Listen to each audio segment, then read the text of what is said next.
Bom, pessoal, então agora essa segunda parte da aula de avaliação abdominal, vamos dar sequência aqui aos passos propedêuticos, né? Então, no vídeo anterior, a gente falou um pouquinho sobre a anamnese do paciente, né, em relação ao trato gastrointestinal, e também iniciamos o exame físico falando da inspeção, tá? Então, agora eu vou falar dos outros três passos propedêuticos. Então, depois da inspeção, como eu falei para vocês, nós fazemos a ausculta, tá? Lembrando que nunca palpem ou percutam o abdômen antes de auscultar, senão vocês vão modificar os sons peristálticos, tá bom? Então, a ausculta, pessoal, basicamente vocês vão procurar o que nós chamamos de ruídos hidroaéreos e que também podem ser chamados de sons intestinais, tá? Essa terminologia sons intestinais é uma terminologia mais atualizada. Então, esses ruídos intestinais, né, que nós vamos auscultar, eles ocorrem em decorrência dos movimentos peristálticos. Então, quando está ocorrendo peristaltismo, tem deslocamento de ar, líquidos e o alimento, e aí, com o estetoscópio, a gente consegue auscultar o som desses líquidos e ares se movimentando, tá? Então, lembrando, como eu já falei no vídeo anterior, a ausculta, da mesma forma que todos os outros passos, vai iniciar no quadrante inferior direito, para que a gente faça aquele movimento sentido horário, né, que seria o caminho do intestino grosso, ok?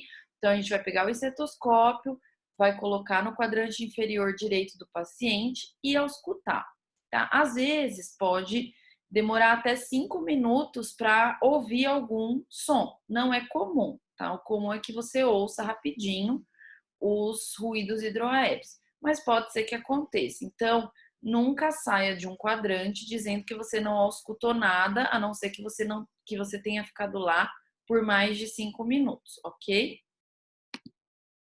Então, a frequência normal é de 5 a 35 ruídos por minuto. Então, a gente vai colocar o esteto no quadrante, vai computar em 1 minuto quantos ruídos estamos auscultando, tá? Vai variar de 5 a 35, dependendo da fase de digestão que o paciente se encontra. E aí, todas as vezes que o paciente tiver menos do que 5 ruídos por minuto, nós falamos que ele tem ruído hipoativo, tá? Que pode acontecer em pós-operatório de cirurgias abdominais, alguma obstrução intestinal, ou até mesmo constipação, tá? E a peritonite. E quando ele tiver mais do que 35, né, ruídos intestinais por minuto, nós falamos que ele tem ruídos hiperativos, ok? Que vai refletir hipermotilidade, que é bem comum, por exemplo, em situações de diarreia. A ausculta é só isso, tá, gente? É bem simples. Aí, feita a ausculta, a gente vai para o próximo passo, que é a percussão. Mais uma vez, onde a gente inicia aqui, ó, quadrante inferior direito, tá? A percussão, ela auxilia para determinar o tamanho, localização de vísceras sólidas, se o som está normal, se tem gases, se tem líquidos, se tem massas, tá? E sempre iniciando do quadrante inferior direito. Então, mais uma vez, eu vou fazer o desenho aqui para que fique bem claro. Essa é a sequência: quadrante inferior direito, superior esquerdo, inferior esquerdo, porque a gente segue o padrão que seria do intestino ascendente, transverso, descendente, sigmoide, ok?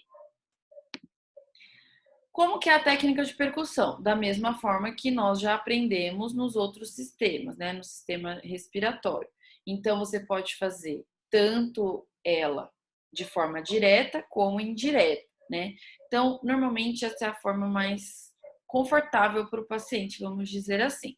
Então, vai estender a mão não dominante sobre o abdômen do paciente e vai percutir usando o dedo como se fosse um martelo no dedo dessa mão espalmada e auscultar o som que vai ser gerado aí a partir dessa percussão que você está realizando, ok? Quais são os sons produzidos no abdômen? Então, predominantemente, nós auscultamos o som timpânico. Gente, esse som é como se fosse um som de tambor, ok? Então, é um som bem claro, ele é de timbre baixo e ele tem a ver com vísceras ocas, ou seja, local onde eu tenho ar, ok? Então, o estômago e o intestino, quanto mais vazio estiverem, mais som timpânico vocês vão escutar ao percutir um abdômen de um paciente. Claro que em alguns locais do abdômen também poderemos encontrar outros tipos de som, como por exemplo o maciço.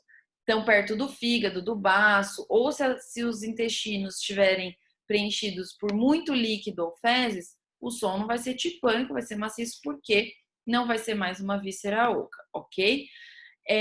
Quando eu tenho alterações, então em situações, por exemplo, de obstrução intestinal, eu posso ter áreas, né, onde eu não tenho a chegada desse bolo fecal, por exemplo, que tem a hipertimpanismo, tá? Então são áreas que tá com um timpânico acima do que deveria.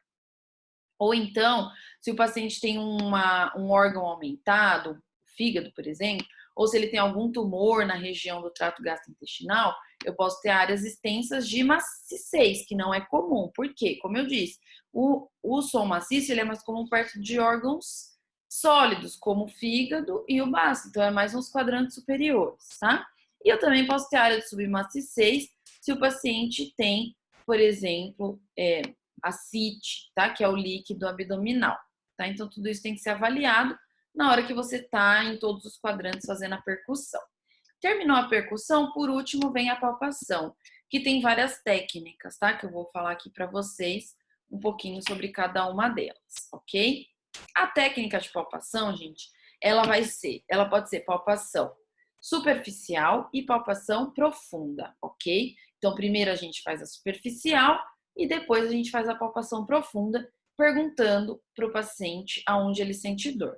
É muito interessante vocês saberem que quando o paciente fez cirurgias ou se ele tem alguma dor no local, tem que deixar esse local por último para palpação. E de preferência, quando faz cirurgia, não palpar profundamente o local, o quadrante referente à cirurgia, ok? Então, na palpação, a gente também utiliza as duas mãos, então estende uma das mãos, tá? Sobre o abdômen do paciente, como vocês estão vendo aqui nessa foto, e a outra mão vai por cima, fazendo um movimento, tá? Pressionando delicadamente, cerca de 1 centímetro em movimentos suaves, para sentir se vocês sentem alguma massa, né? Conseguem palpar algum órgão, ok?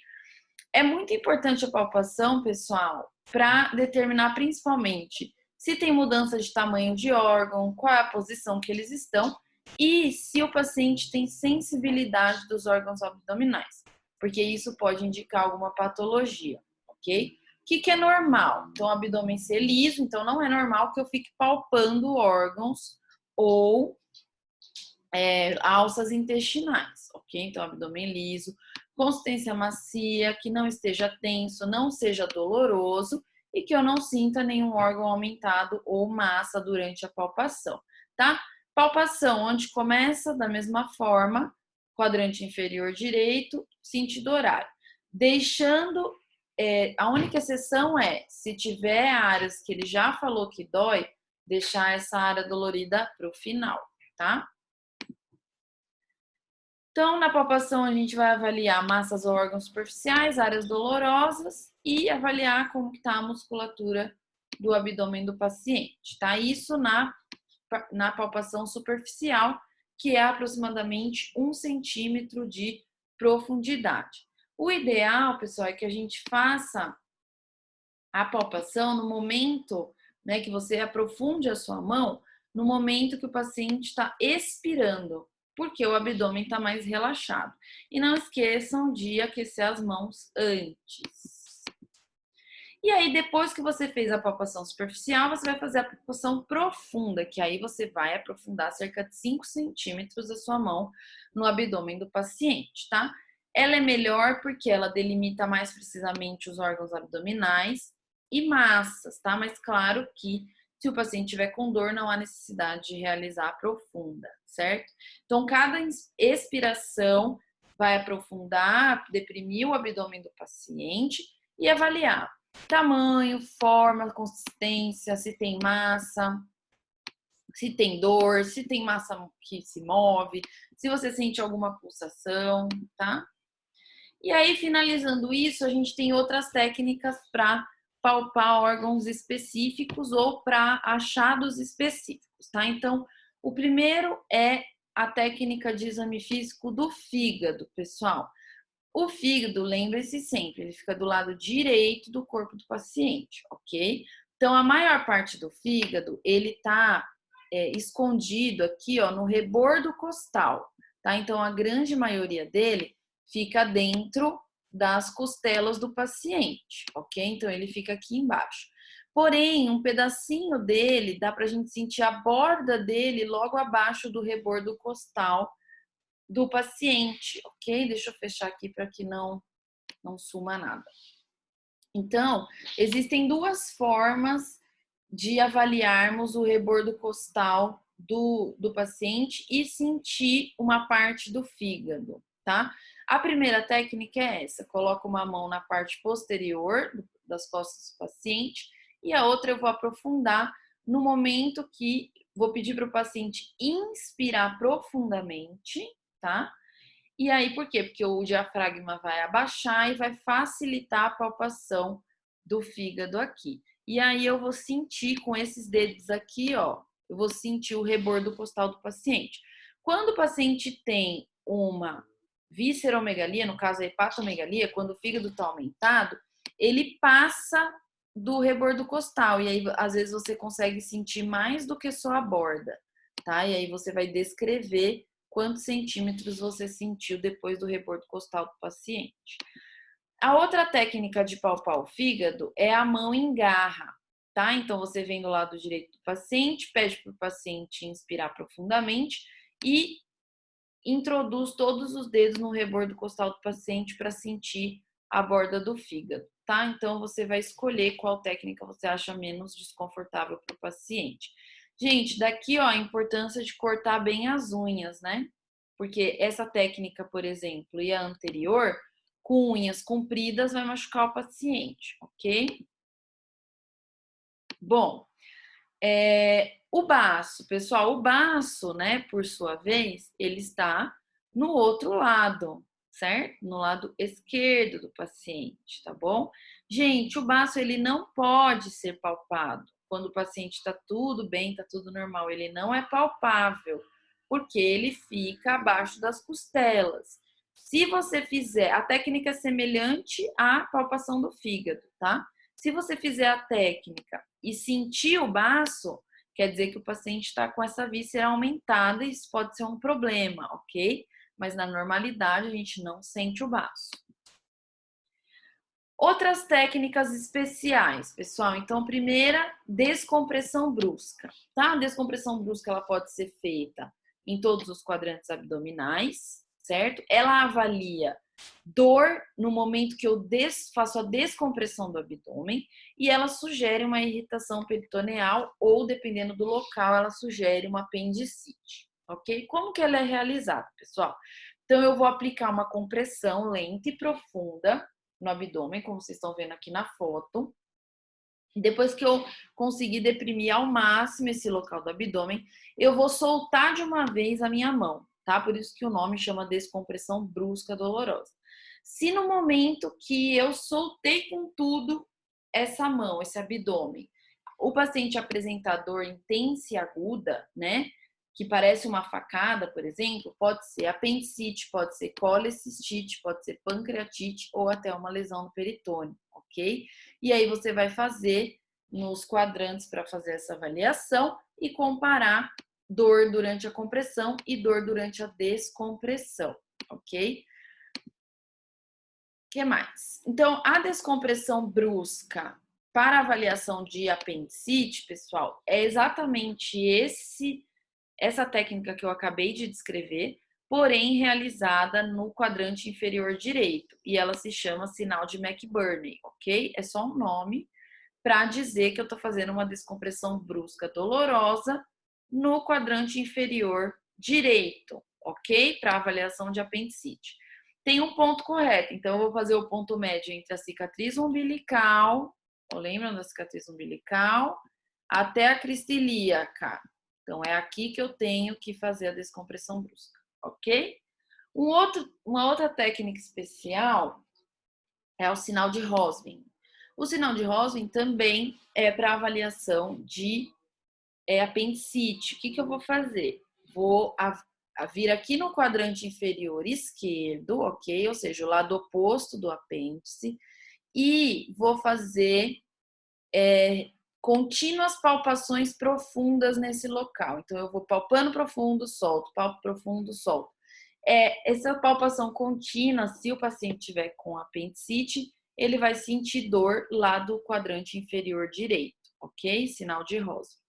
Outro sinal é o sinal de Murphy, tá? O sinal de Murphy, ele indica colecistite aguda, ok?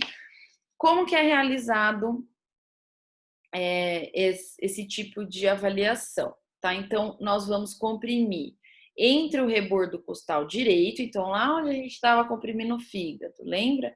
Só que a gente vai comprimir entre o rebordo costal direito e o flanco, ok? Então, é mais um pouquinho abaixo do local que estávamos avaliando o fígado, tá? Que é dentro do quadrante inferior direito. E vai solicitar que o paciente inspire profundamente, tá? E vai perguntar para ele se ele sente dor. E você vai estar palpando lá, comprimindo esse local. Quando ele inspirar, se ele sentir dor no ponto pressionado e interromper a respiração, isso pode indicar colecistite aguda, tá? E o outro sinal, pessoal, é o sinal de Joubert. Esse sinal, ele tem o objetivo dele, na verdade, é avaliar se teve alguma perfuração de intestino ou estômago, tá? Como que é realizado? Nós fazemos uma percussão na linha média axilar, lembram da linha média axilar? Então, a gente vai descer na linha média axilar, tá? Até a área hepática e vai fazer uma percussão nesse local, tá? Se o local da área hepática tiver com som timpânico ao invés de maciço, pode ser que exista uma perfuração. Porque, como eu falei para vocês, o quadrante superior direito, normalmente ele tem um som maciço, né? Pela presença do fígado. Então, se eu tiver alguma perfuração de víscera, a percussão do quadrante superior direito pode ser com som timpânico, sinal de Joubert. Além disso, também temos um teste para avaliação de ascite. Por quê? Como eu disse no começo da aula, pessoal, nem sempre um abdômen globoso significa ascite, né? E nem sempre uma ascite significa obesidade. Então, eu tenho que saber diferenciar. O abdômen globoso é uma distensão, é gordura ou é líquido, tá? E aí, para eu fazer a confirmação, eu vou realizar o sinal de Piparote, tá? Como que é realizado o sinal de Piparote? Eu vou espalmar uma das mãos de um lado do abdômen e do outro lado eu vou dar uma batida com o dedo, tá? E quando eu faço essa avaliação, o que acontece? Quando eu dou essa batida aqui, o líquido faz uma onda líquida e essa onda líquida eu sinto bater aqui na minha mão que está espalmando do outro lado, ok? Então, isso é o sinal de Piparote para confirmação de ascite, tá? Uma outra forma de avaliar ascite, que não Piparote, é o sinal de Poça. O que é o sinal de Poça? Eu vou avaliar o paciente em decúbito dorsal e eu vou avaliar o paciente em decúbito lateral. O líquido, né, se é ascite, ele vai se deslocar. Então, se o paciente está em decúbito dorsal, o líquido se desloca para as regiões laterais do abdômen. Se o paciente está em decúbito lateral, o líquido vai se deslocar para esse decúbito, para esse lado do decúbito que o paciente se encontra. Então, o que eu faço? Quando ele está em dorsal, percuto próximo à região umbilical, eu vou escutar som timpânico e mais lateral, eu vou escutar som maciço. E quando o paciente está deitado de decúbito lateral, ao contrário. Então, ao lado do abdômen, eu escuto som timpânico e onde tem líquido, que é mais à frente do abdômen, eu vou escutar o som maciço, tá? Então, essa é uma forma também de se avaliar a ascite caso o paciente não, sei lá, tenha alguma restrição em relação ao sinal de Piparote. Ok, pessoal? Bom, e para finalizar, a técnica de avaliação do trato gastrointestinal, então tudo isso que eu falei é a avaliação do abdômen, tá? Eu também posso avaliar reto e ânus, ok? Então, como que eu vou fazer? Com inspeção tá? Primeiro. Então, vou avaliar a pele ao redor, se tem edemas, tem ulcerações, hemorroidas, abscessos. E lembrem-se, o paciente ele tem que estar em decúbito lateral esquerdo, porque é o posicionamento que facilita a visualização, com flexão dos joelhos, ok? E aí eu posso fazer também palpação para avaliar formações tumorais ou hipersensibilidade. Claro, gente, que isso invade a privacidade do paciente. Então, só é realizado realmente se tiver necessidade e indicação, ok? Então é isso. Espero que vocês tenham gostado dessa aula e até mais.